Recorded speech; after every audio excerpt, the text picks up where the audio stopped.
Today, on Evony, the King's Return series, I will show you how to be resource independent, even though along the way you will eventually have to gather from resource tile, but having your own production produce enough resource for you to last and to minimize um, gathering resource outside of your castle to keep yourself safe from being attacked, especially on SVS and on kill event.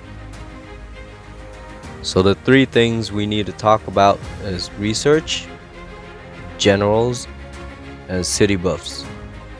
The first thing we need to look at is research. So let's click on the research facility and click on research. Let's scroll to advancement. All the research within the investment, you need to maximize it from 10 out of 10 to 20 out of 20 and so on.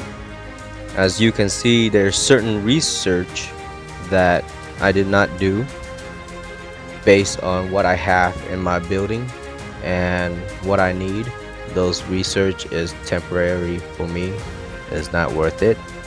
For example, gathering march speed. Either way, if I sent my troops out to gather at a tile, whether if it's marching over there at a fast speed or if it's slow, it doesn't really matter much to me.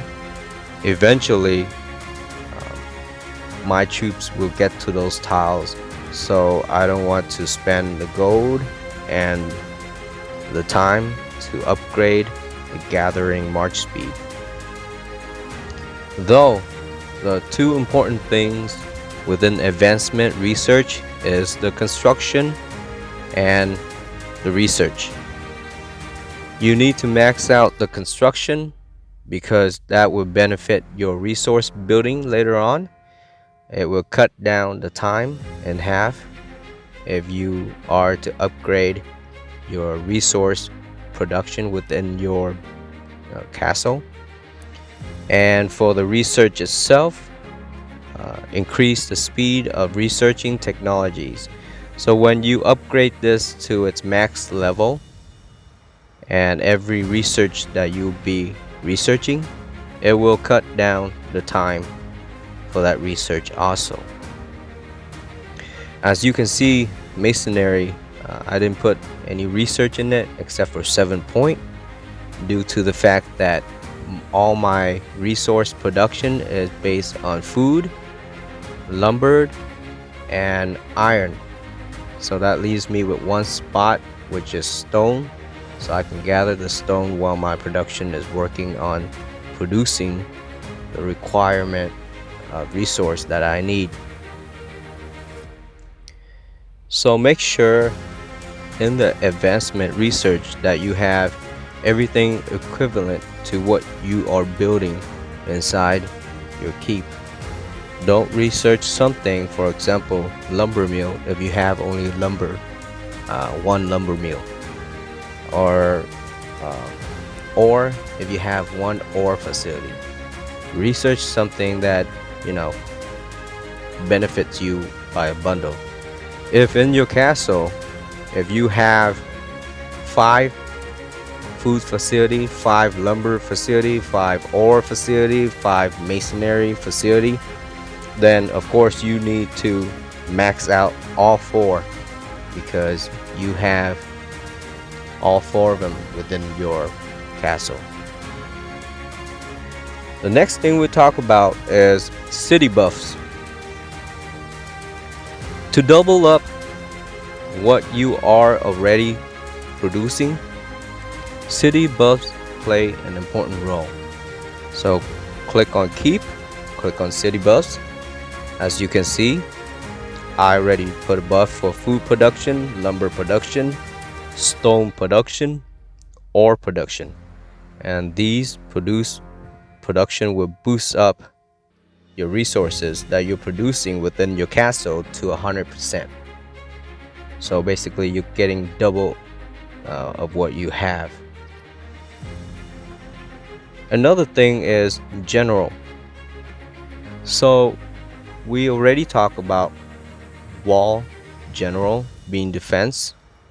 Now we'll talk about certain generals that will benefit your gathering and your production within your keep.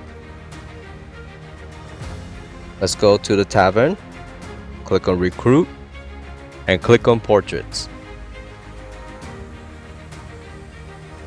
Click on others. So you have two general that are really good at what they're doing, even though they're legendary. First you have Attila.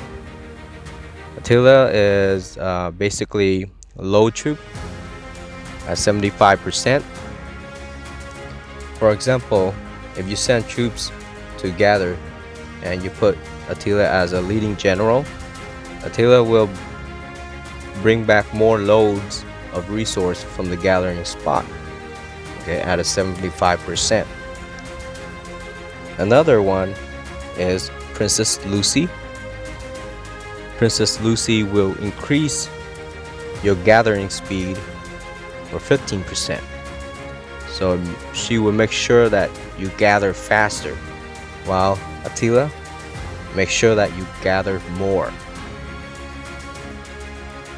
Another person I want to point out is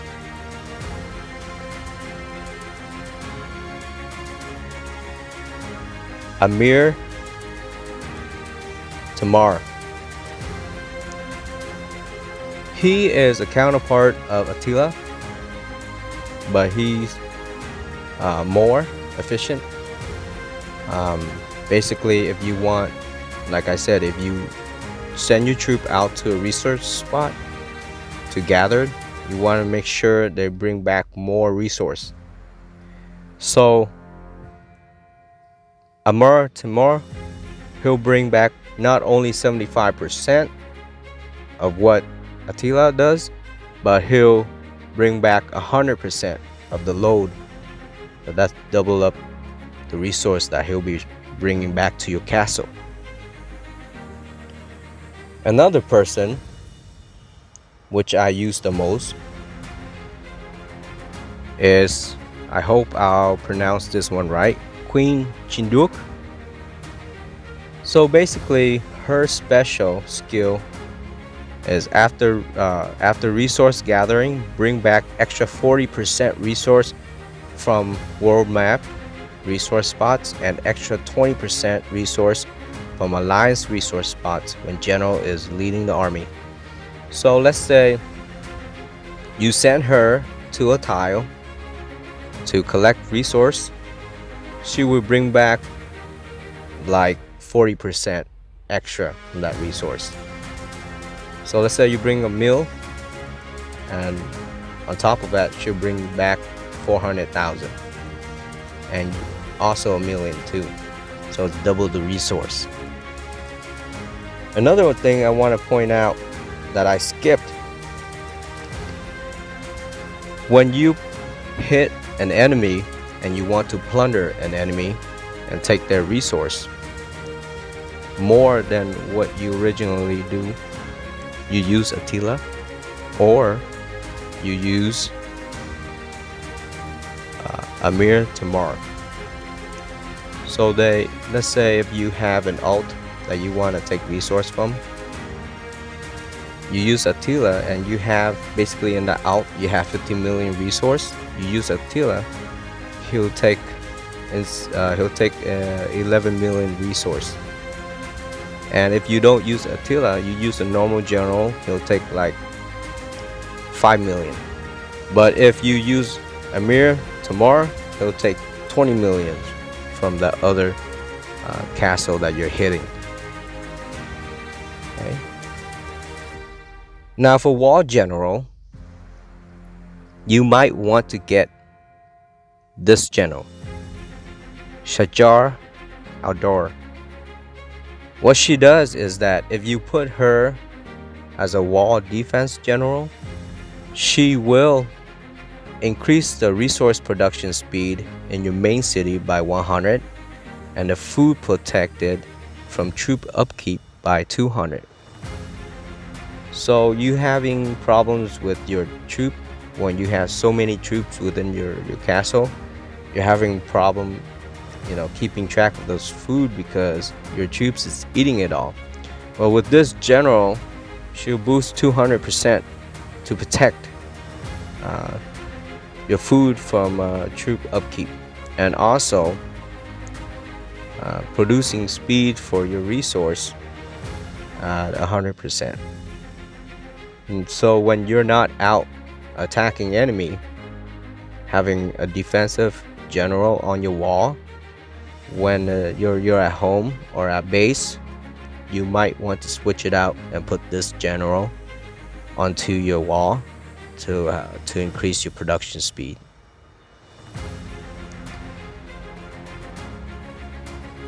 At certain level, I want to make sure that everybody will know this. There are two types of players. There are defensive players and there are offensive players. A defensive player wants to build up their castle, not their power. So they will focus on research, focus on the buildings within their castle, while offensive player also focus on their offensive research and the troops unit for attack. For me, I play defensive, so I want to make sure that all my production resource within my keep are up to date with my castle level. Right now, because I have not started doing that in the beginning, so I'm pretty behind, but I'm upgrading as we speak. So the higher your resource production within your castle is, the more resource that it will crank out. So make sure that your resource production is up with your castle. Let's say you're level 20 castle, make sure all production resource within your castle is level 20, and then afterward focus on other facility within your castle. So that's how you maintain your resource independent from the rest of the kingdom. Minimize sending your troops out to gather, minimize yourself from being hit, things like that. All you have to do is shield, bubble, and produce. When you get to level 30 or more and your production resource is up to date, you will have an increase of resource to collect. As of right now, if I go to my detail, as you can see, my food production is at 237,100 plus 1,269,743. So that's about 1,500 differences. 1,500, 1,600, things like that. So on with my lumber and also my ore. So that's in an hour that I'll be collecting. So imagine 8 hours later, imagine 12 hours later, if I don't focus or if I don't continuously collect from my resource production, then I'll have like at least 10 mil to 15 mil per resource. Okay guys, that's it for this guide. Remember to subscribe, like, and turn that notification bell on, so the next video will come out, you'll be the first one to be notified. Thank you. Have a good one.